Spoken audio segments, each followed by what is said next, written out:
This toddler was obsessed with warplanes, drawings of explosions, screaming in the night about dying in battle. At first, Bruce and Andrea Leininger thought their son was just having nightmares, but those dreams kept getting more specific. He named aircraft that no preschooler should know. He cried out strange names in his sleep. He begged them not to let the fire burn him again. They started to wonder if something bigger was going on. And when the story went public, people lost their minds. News outlets framed it as proof. Paranormal believers called it the most compelling case of reincarnation in modern America. Today we're going to walk through one of the strangest paranormal stories ever told, and the quiet, methodical investigation that just might unravel it. It started just after James turned 2. This wasn't your usual toddler sleep issues like waking up asking for water or missing a stuffed toy. This was different. James would jolt awake in the middle of the night, flailing, crying out, kicking at nothing. His mom Andrea said it was like watching someone getting electrocuted. It was that intense, and it didn't just happen once or twice. We're talking 4, sometimes 5 nights a week. The first time Andrea really noticed it was May 1st, 2000, just a few weeks after his birthday. Around midnight, she heard him screaming from his room. Not whining, but full-on terror. And at first, it was all jumbled. Just raw fear pouring out of a 2-year-old who couldn't quite say what was wrong.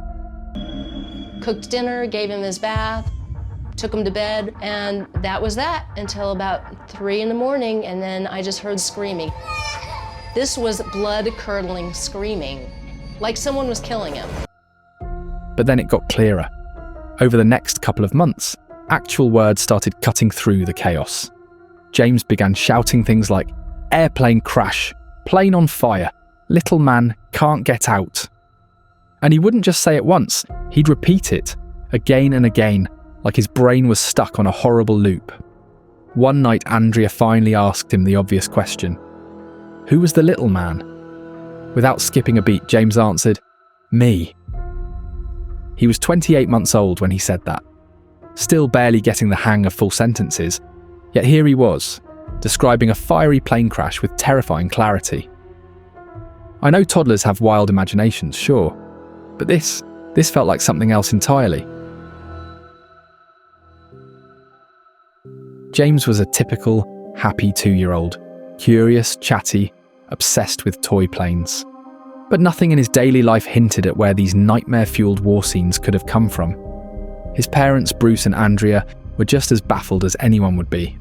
Andrea had a background in dance and wrote resumes for a living. Bruce worked in HR. Neither of them had any connection to aviation, military history, or, well, anything that might explain why their toddler was screaming about plane crashes with frightening detail. Bruce, in particular, was quick to shut the whole thing down.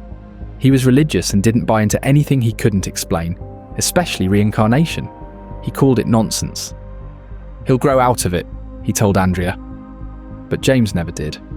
Instead, James's nightmares evolved. This time he was talking, and the things he started saying, well, let's just say they weren't random.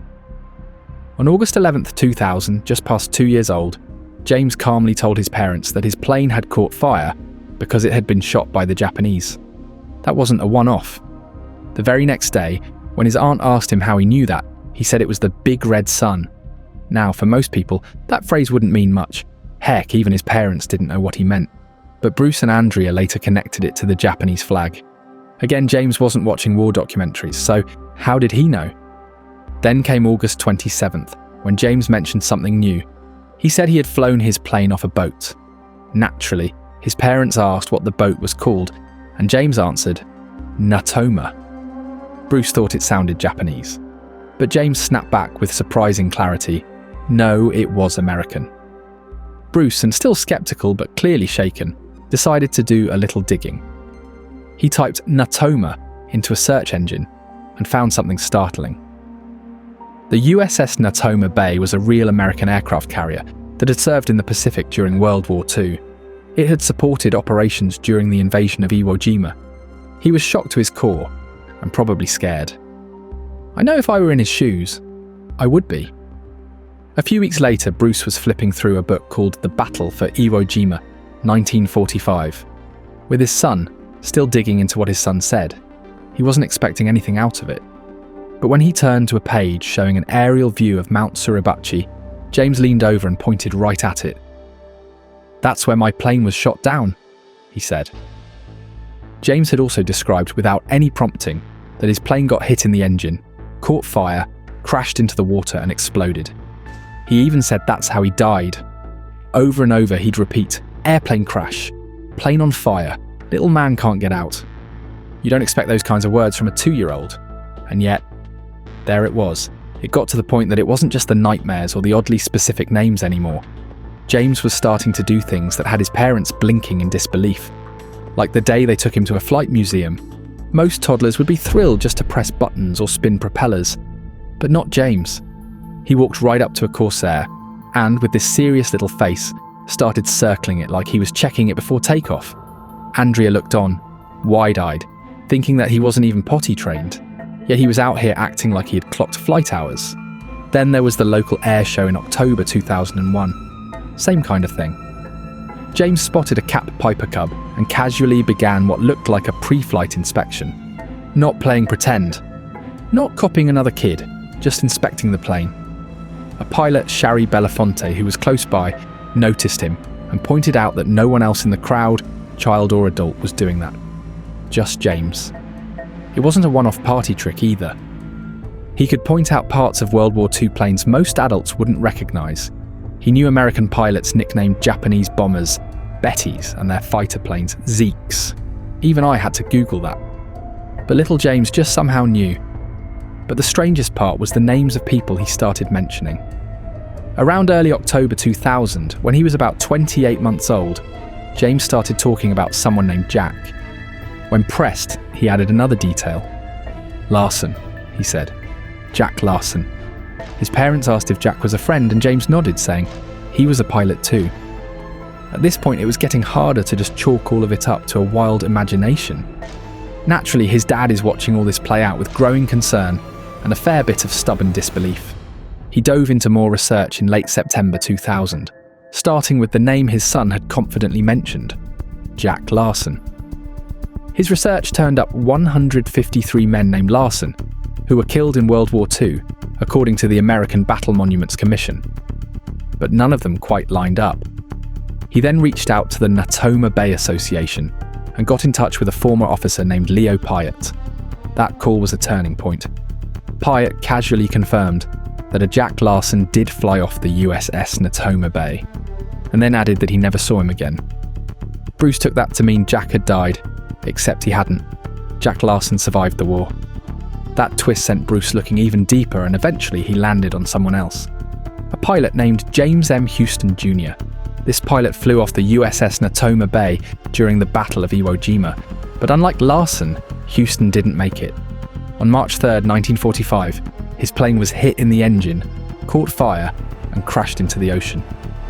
Eyewitnesses backed it all up, and every single detail lined up, right down to the fiery crash, exactly like James had been describing for months. A child, describing a wartime death he'd never seen. Or had he? Because here is the thing. Around that same time, just after turning 3, James started making violent drawings. Some showed fiery plane crashes. Others were covered in dark scribbles, but what really stood out, though, was how he signed them. James 3. He kept doing it even after he turned 4. When asked why, he said simply, "Because I'm the third James." Guess what? It turns out the actual James Houston was a junior, and if you're keeping count, that kind of makes little James the third. By 2003, James's story was kind of catching on, so much so that James's father reached out to James Houston Jr.'s sister, and both families formed a back-and-forth relationship because of James's story. In October 2003, when James Leininger was 5, his family received a box of personal effects from Houston's sister, Anne Barron. She'd held on to some of her brother's final belongings since the war. The box included a model Corsair, the very plane James had often described in detail. The moment he held it, James pressed it to his nose and said it smelled like an aircraft carrier. He felt at home.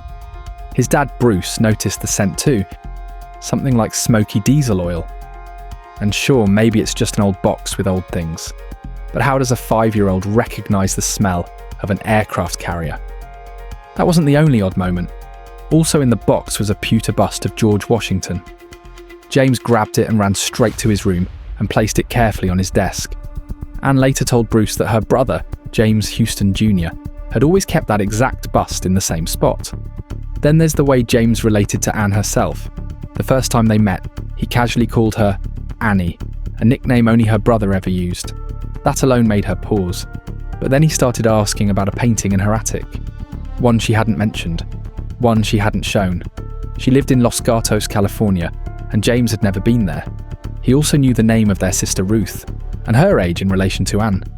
He even brought up their father's drinking, and the shame Ruth felt when their mum took a job as a maid. Anne Barron didn't just find it moving, she found it convincing. It wasn't one or two guesses. It was a collection of memories and details that, in her eyes, made sense only if her brother had somehow found a way back.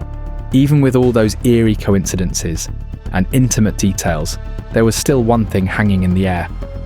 That final piece. Closure. And in September 2006, James got it, or at least something close.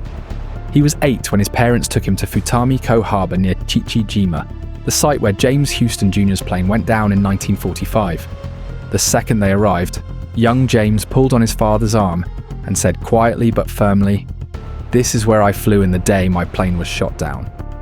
It wasn't a wild guess. Bruce later confirmed the flight path and crash location using an actual after-action report from the war.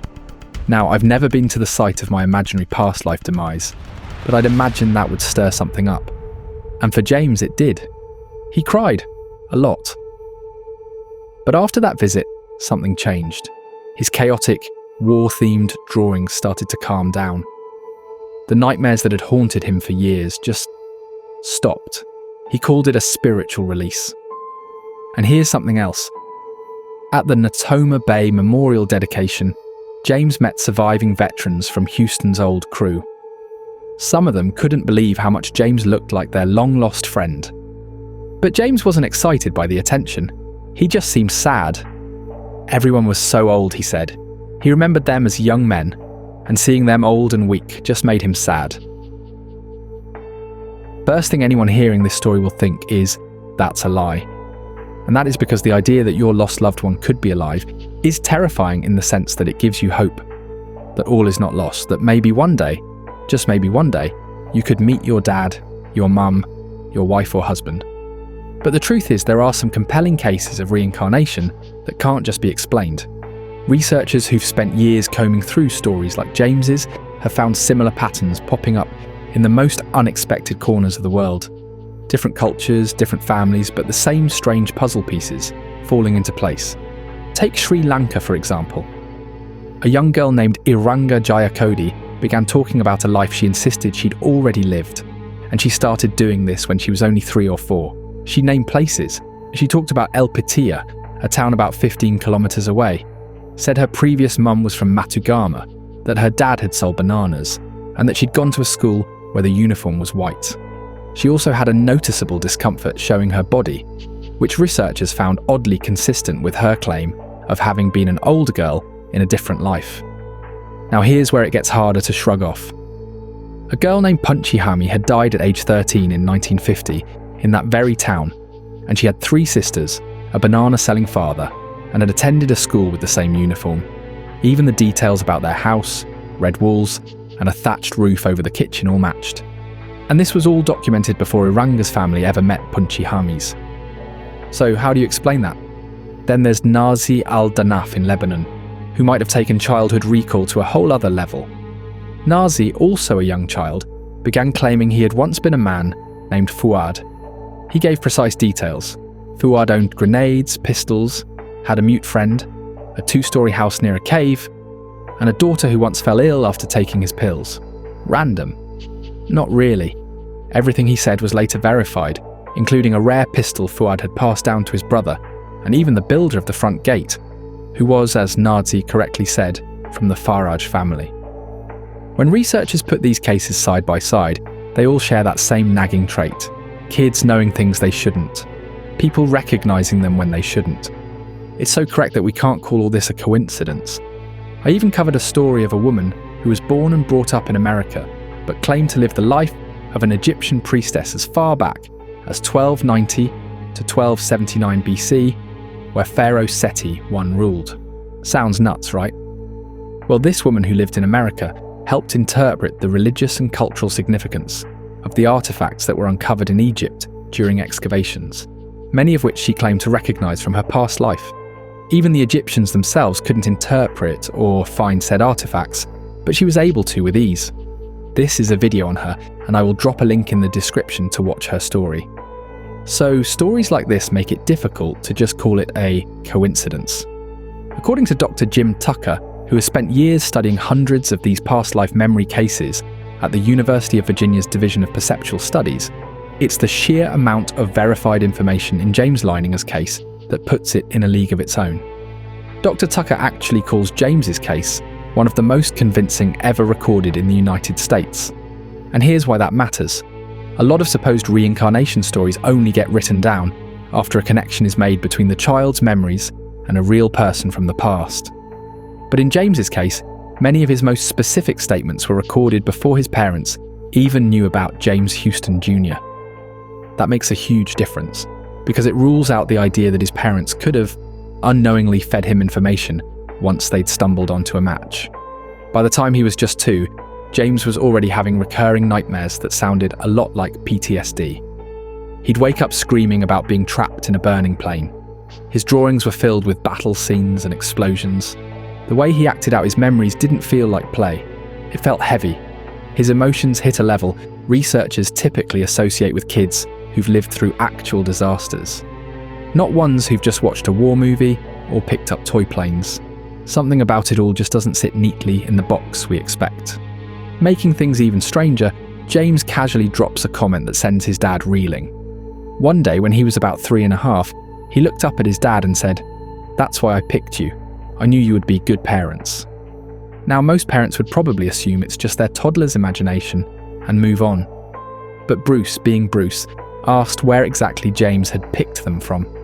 Without hesitation, James said, "A big pink hotel in Hawaii." And that's where things take a hard left from cute to crazy. You see, Bruce and Andrea had stayed at the Royal Hawaiian Hotel in Honolulu back in late May or early June of 1997. It's a well-known spot, often called the Pink Palace of the Pacific because of its coral pink colour. They were there for their 5th wedding anniversary. And yes, they'd had dinner on the beach at night, just like James described. And it was during this period that Bruce's wife got pregnant. The part that really got under Bruce's skin. They had never, not once, mentioned that trip in front of their son. No photos were left lying around. No casual stories shared. Yet James described it like he'd been there, sort of hovering nearby, watching. That conversation sparked a different kind of curiosity. Because if you believe in the reincarnation idea, then this moment adds another layer. It suggests James didn't just carry over memories from a past life, but also consciously chose his next one. Some researchers call this the planning of a lifetime. The idea that souls agree in advance to meet again. Now here's something else worth considering. James's ability to sing. Not just sing, but actually hit notes and carry a tune, which for a lot of families would just be a cool talent. But neither Bruce nor Andrea can sing to save their lives. 0 musical genes to pass on. Around the age of 4, James would hop on the bed and give pretend concerts, and he was so good that he performed in a school musical. Bruce thought it was just a cute quirk, until he found out that James Houston Jr., the pilot, also had a great singing voice. There's even an old recording of Houston singing. His sister Anne Barron confirmed it too. Might be a coincidence, sure, but it's the small things like this that keep nudging the story out of the ordinary, and into something a bit more difficult to brush off. And yet, maybe the most unexpected twist in this whole thing isn't even about James. It's about Bruce, the dad who set out to disprove everything. From the beginning, Bruce wasn't just skeptical, he was actively trying to shut the door on the whole reincarnation idea. As a devout Christian, the idea didn't just clash with his worldview, it went completely against it. He'd often reference scripture just to make it clear where he stood.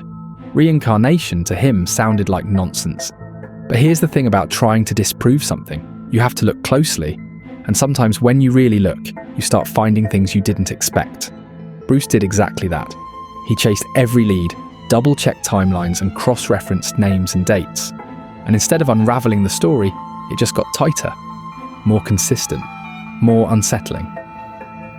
Eventually, he hit a wall, or maybe more accurately, he ran out of reasons to keep doubting. He later said the sheer volume of matching details was too much. He had to give up the fight. For him, it stopped being a bizarre phase his kid was going through and started to feel like something with purpose. Like James Houston had come back to say something, maybe even prove something. Bruce now sees his son's story as evidence that consciousness survives death. He even co-wrote the book, Soul Survivor, to share it, calling it a kind of gift, one that gave him his faith back, just in a different form. Despite multiple proofs of James's story, from different people and even from older James's sister, a lot of people still find this story hard to believe. In such, they don't believe it at all. Not everyone's buying the idea that James Leininger lived a past life as a World War II fighter pilot. In fact, some say the whole thing starts to unravel once you look at it from a different angle, one grounded entirely in this lifetime. Michael Sudduth is a philosopher who has spent a lot of time looking into reincarnation claims, including James's, and let's just say he's not exactly convinced. For Sudduth, the issue isn't just what the Leiningers and Dr. Jim Tucker included in their account, it's what they left out. He points to what he calls salient contextual details, which are basically regular, everyday stuff that might explain James's knowledge without needing to reach for anything paranormal. Take the Cavanaugh Flight Museum in Dallas, for instance. James visited it twice in 1 year, once when he was 22 months old, and again that Memorial Day weekend. And he didn't just wander through, he was obsessed. According to Bruce, James spent nearly 3 hours there, glued to the World War II exhibit. There were fighter planes everywhere, Mustangs, Spitfires, a Wildcat, a Corsair with a drop tank, even a massive Japanese battle flag, bright red circle and all. Sound familiar? It matches up exactly with some of James's most talked about memories, especially that line about the big red sun on the plane that shot him down. Now, of course, just seeing a plane or a flag doesn't automatically implant vivid nightmares, but Sudduth says this exposure might have planted seeds, ideas, visuals, bits of history that James's young brain later repackaged during sleep or play. Another critical source of influence was a video James watched. Bruce bought James a Blue Angels video at that same museum in early 2000, and James didn't just watch it once, he watched it over and over for months. While the Blue Angels as a team didn't exist during World War II, the video had a full 10-minute segment filled with World War II archival footage. It showed fighter planes landing on carriers, fiery explosions, bombs dropping, and pilots performing naval salutes. All the stuff a plane-obsessed toddler might soak up like a sponge. And honestly, if I had that kind of content on repeat, I'd probably start dreaming about aerial dogfights too.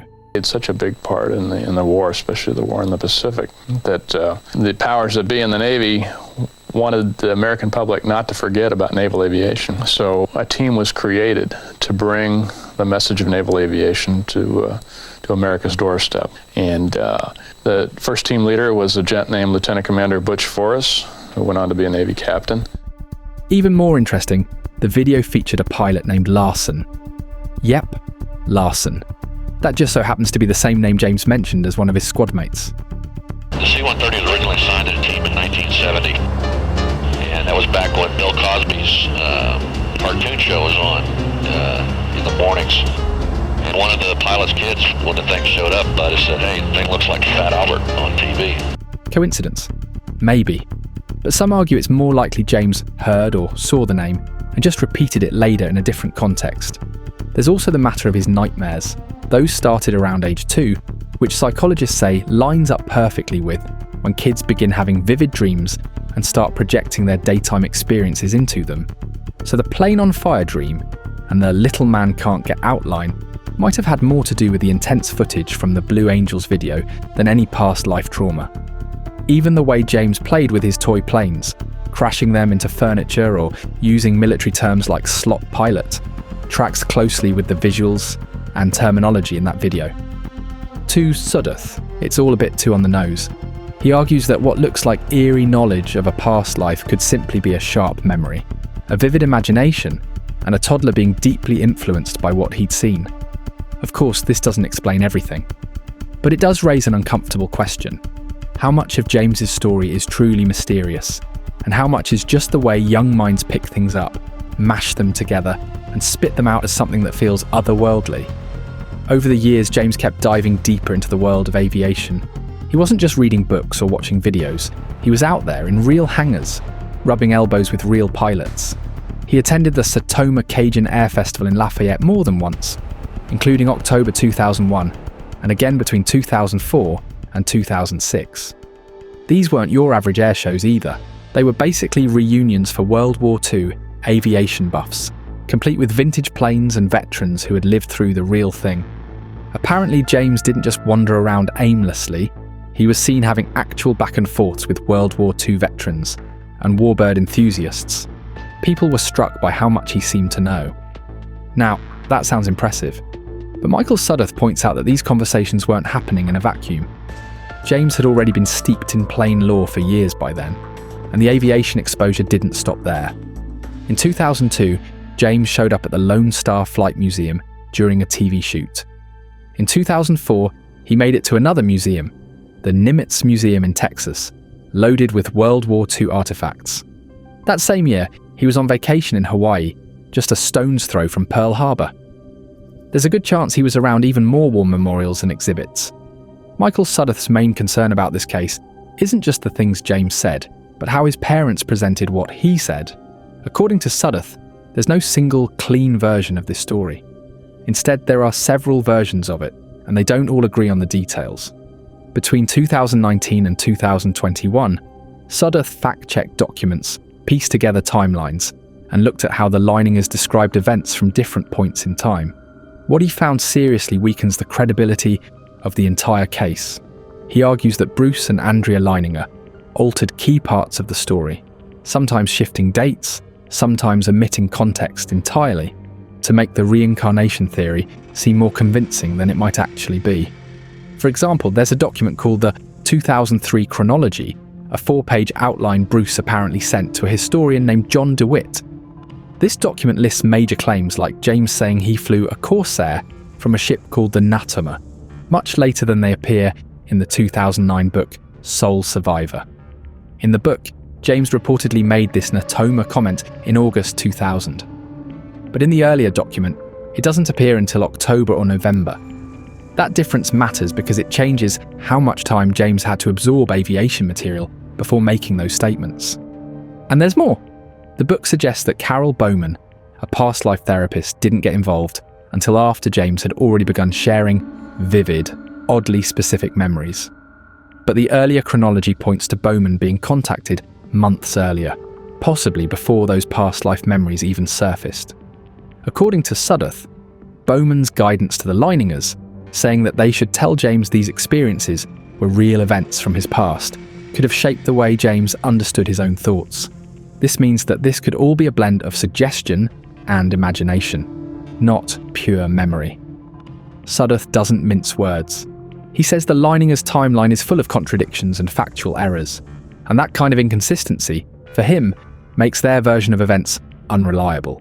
It raises the question most skeptics ask, quietly but often: are we dealing with the memory of a soul, or just the memory of a story that kept changing? There are even more questions raised about certain inconsistencies.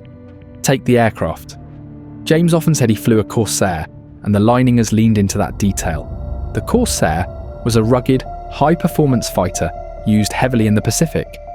The only problem is, James Houston Jr., the pilot James was supposedly remembering, wasn't flying a Corsair when he died. He was in an FM-2 Wildcat. It's not just a different plane, it's a whole different setup. Houston had flown Corsairs earlier in his career, sure, but when he was killed, he was flying a Wildcat. That mismatch became a sticking point. Sudduth believes the Corsair claim didn't start as a past life confession.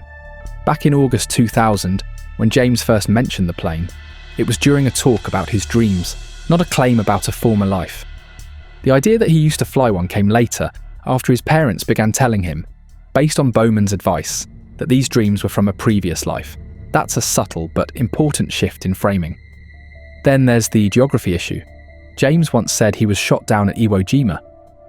That would be a convenient match if it were true. But Houston died near Chichijima, which is about 150 miles away. Not exactly a rounding error. In the book Soul Survivor, the quote was massaged from "where my plane was shot down" to "when my plane was shot down." Just one word swapped, but it's the kind of tweak that smooths over a major factual glitch. And those drawings James signed with James 3? Some took that as evidence of him being the third James in a reincarnation chain. But if you think about it, James was 3 years old at the time. The kid was probably just signing his age. Simple as that. The main investigator, Dr. Jim Tucker, doesn't exactly escape scrutiny either. Michael Sudduth argues that Tucker's entire take leans too heavily on the parents' version of events.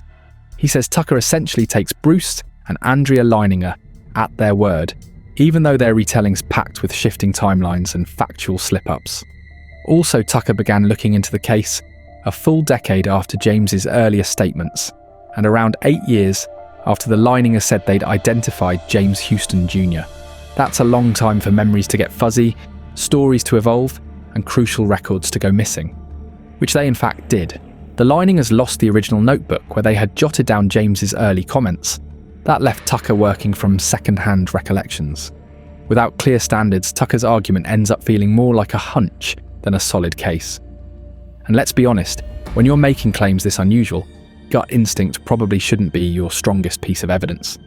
So with all of this information, you can see how this case of reincarnation could be false. But here is the thing. Personally, and I could be wrong, I can believe the parents making the story up just as Sudduth suggested. But what of James Houston's older sister? Was she in on it? What of James' old wartime mates? Were they in on it too? It seems it would be a lot of work to involve close personal friends of James in a lie. I mean, I would get seriously offended if someone, a stranger no less, came to me with such a proposal, especially if the lost one is someone I seriously miss. Now, do mistakes happen in recollection? Absolutely. You and I can experience the same thing, and yet still give different accounts of what we experience. The mind and brain is an enigma on its own, so it's possible for a 2 to 5 year old child to mess up the details. Trust me, I have mixed up events that occurred in 2 different periods. How much more recollecting details of another life in another period? And he got a lot of information right to just ascribe that part to him watching TV. So do I agree with James Leininger being the reincarnated soul of James Houston Jr.? Well, personally I do. And if it is a lie, then it's certainly a good one. But if you are still having doubts about reincarnation, then you should certainly watch this video about the American Egyptian priestess. Her case is so peculiar that even the Egyptian government agreed she was a priestess for the pharaoh. Click on this link on your screen to watch her story that is sure to leave you dumbfounded.